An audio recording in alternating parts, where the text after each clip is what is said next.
a saying that goes, there are some people that are worse off than you, and therefore we really need to count our blessings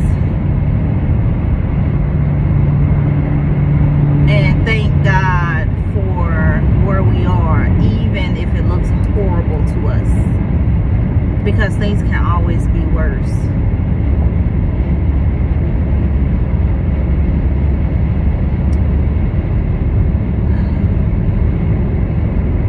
So I want to lift my friend up to you, Lord, who is really, really, really struggling with her identity. Ideally, she is struggling between identifying as your child and attempting to erase the identity she's lived under for so long. That includes things that makes her question whether or not you saved her or delivered her from the things that she struggled with. And she also feels like so hopeless, so to speak, in this area because she was violated. She used words like, I didn't ask for this. And I would venture to say that she even wants to ask the question, why me?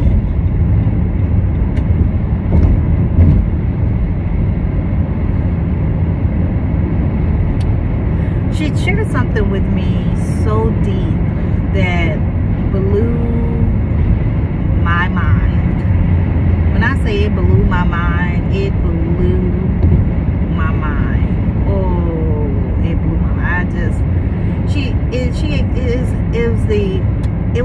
It was a moment where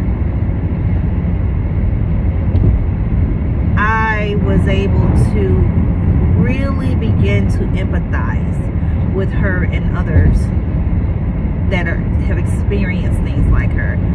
And there was a point in which she had shared with me about how she thought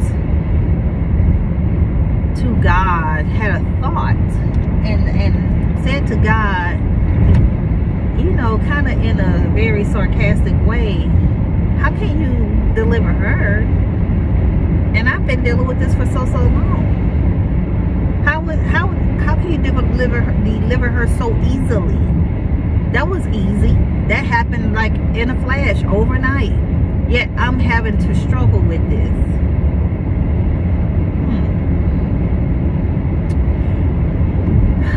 And that's when I realized where I am spiritually. And so sometimes, and where I am in the sense of where God has elevated me to in my faith, in my Christian walk, my journey of life. And I began to see a staunch difference. It was clear. It was very, very clear. And then I almost began to feel bad, because if this person, I know if this person was a very emotional person, which she won't be, refuses to be, she would probably cry herself to sleep every single night, because she's in that much distress over this thing, even to the point of shame. She won't even talk about it. She is so ashamed and shamed, guilty. And she says, well, I can't talk about it till some time has passed. And I'm like, honey, God is delivered. He delivers us in an instant. And it's in that moment we need to. He told that man, the blind man, he said, he spit on the ground, put all the stuff on his face and all that, and healed him. And he could see, he said, go tell the people what I've done for you.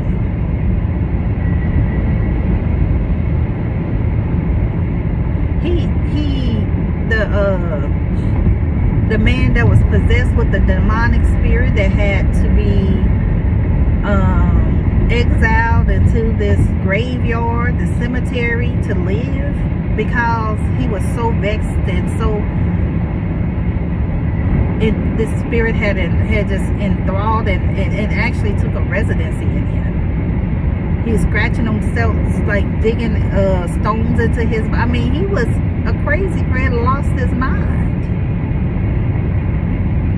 And I think that's the same one where the scripture talked about how this man was sitting and clothed and in his right mind. That means he was out in the cemetery naked, tormented, day in, day out of his mind. And the scripture talked about how when he was looked upon, he was found sitting and clothed and in his right mind. Wow.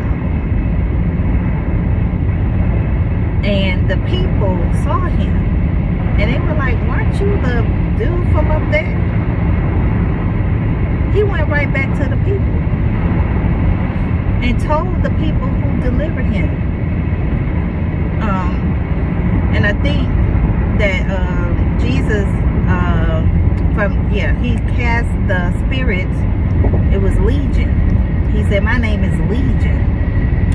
We are Legion. Something like that, the demon said. He said, what's your name? He said, oh, there you, the Son of God. This is what the demonic spirit was saying. You the Son of God, Jesus. What you want, basically. It recognized him. And he said, what is your name? He said, Legion. Jesus cast that multitude of spirits into the pigs. And the pigs went howling and committed suicide over the mountaintop, the side of the mountain. Jumped off the mountain. That was very dramatic. Deliverance. And so sometimes our deliverance is very dramatic. Sometimes our deliverance is quite subtle. And I think that we think as believers, I started this talk off with praying for my friend. Now I'm really reflecting on how we choose to accept God's deliverance.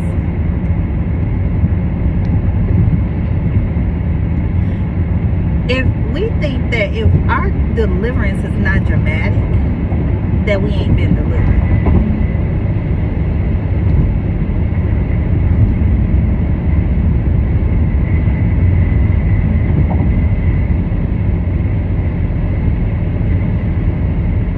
I was delivered, because it's as though God has slapped the taste out my mouth for the thing.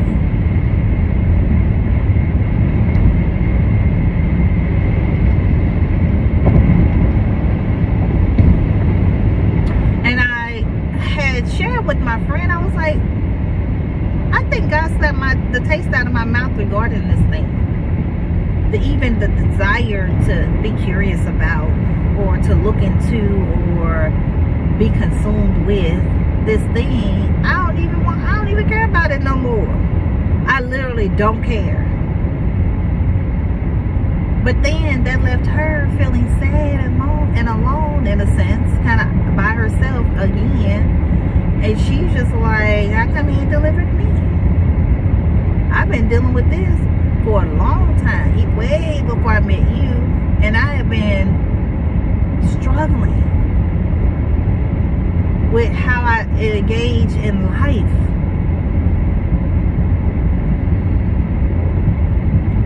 It's mostly intrusive thoughts. These intrusive thoughts. These intrusive thoughts, or something that's intrusive. If you think of an intruder, the intruder helps himself. He just takes it upon himself to bust into your life and make demands. And demand compliance. That's what an intruder does. And that's what intrusive thoughts are like. You going on about your life, you praising God, you living a holy life and sanctified life and helping the poor and praying for the sick, and you doing all this, and boom, these intrusive thoughts kick the door in.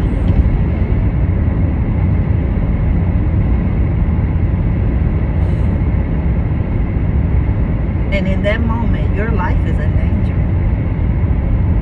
Your soul is in danger. It's a red alert situation. And so, how do you deal with it? Do you surrender to it? Do you comply? They never come at a good time. They always come at an opportune time. They don't always come, sometimes they come in the company of others, but oftentimes they come in when we just minding our own business. And it's an invasion, literally.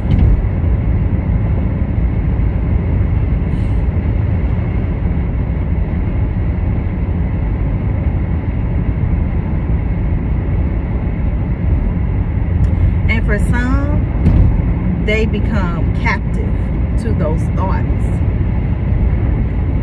Sin always starts in your mind.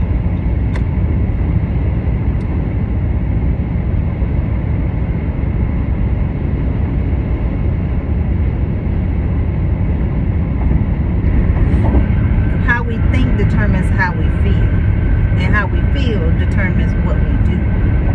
Sin starts in your mind. In your heart. Well, your heart and your mind are interchangeable in a scriptural reference of a way.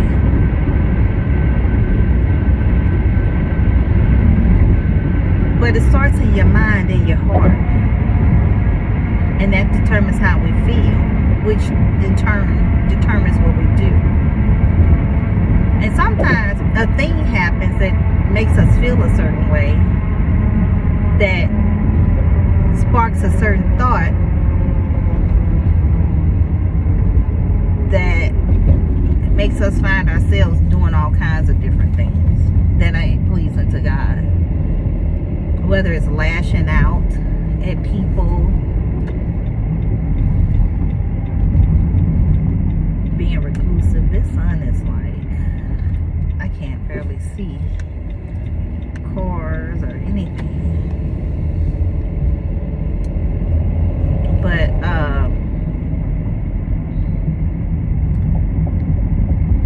we get triggered and anything goes. When we're triggered, anything goes. We give ourselves permission to do anything, any old thing. Self-discipline goes out the window. Self-control, self-management, all that goes out the window.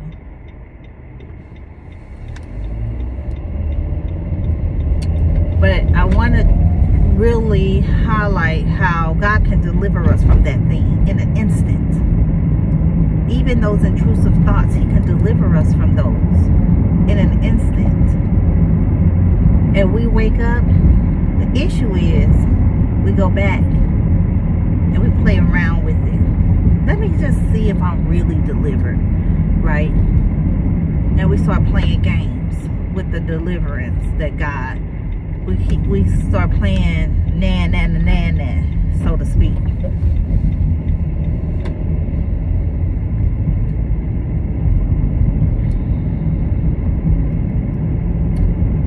But I just came on here to say that God can deliver us in an instant. Bam, just like that.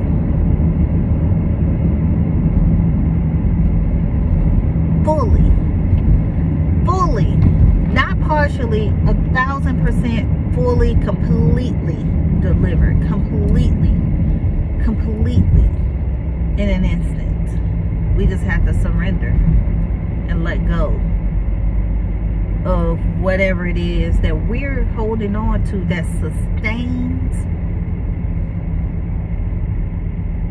sustains the wilderness experience that we're having. There's things that we do that keep it going. And we've gotten so accustomed to not being delivered that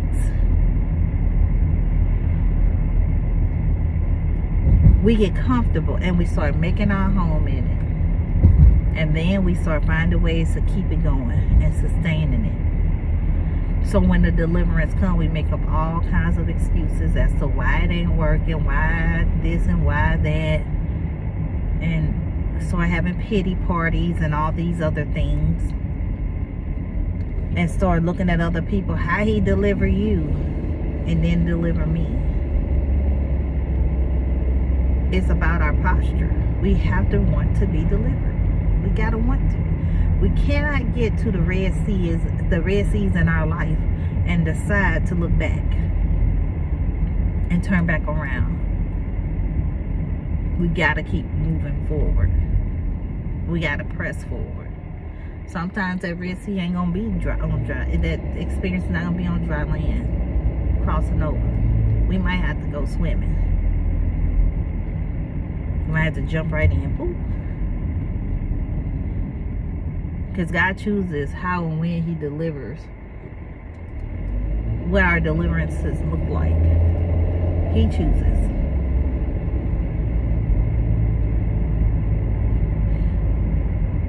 He might send a boat if the sea ain't dried up and parted and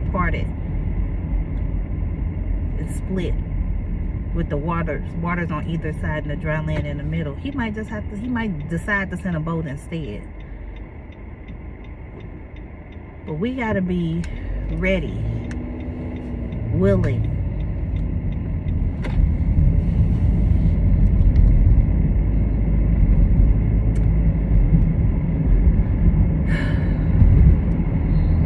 I'm so thankful today.